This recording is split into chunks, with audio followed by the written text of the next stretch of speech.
To begin, pull your needle through the back of the fabric at your starting point. Now I'm going to skip one stitch length and insert my needle back into the fabric.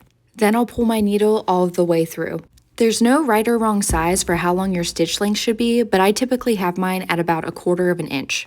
And I just eyeball it, I don't measure it every time. Now we're going to skip one stitch length and pull our needle through the back of the fabric. Once again, it doesn't need to be perfect, just get it as close as you can. Now you're going to insert your needle into the same exact hole of the previous stitch we just made, and then pull your needle all the way through.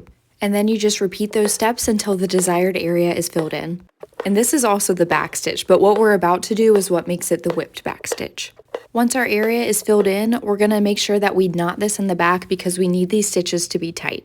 There are so many different methods for this, but all I do is I put my needle under a previous stitch I made and pull it till about here, and then I'll put my needle under that loop there and then just create a knot. And then I'll do that one more time just to make sure it's extra secure. You can never be too safe. I'm going to grab a different color thread to do the whipped part because I want you all to be able to see the differences between the stitches. Starting at the very end of your previous stitches, pull your needle through the back of the fabric. Now we're going to insert our needle under the stitches that we made at the beginning. Starting at the top, I'm going to insert my needle under the previous back stitch that we made, and then I'll pull my needle and thread all the way through.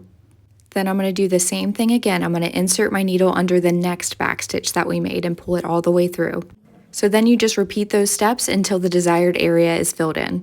I chose to go in through the top, but you can also go in through the bottom. It doesn't matter if you pick the top or bottom. You just need to make sure you do the top the whole time or the bottom the whole time.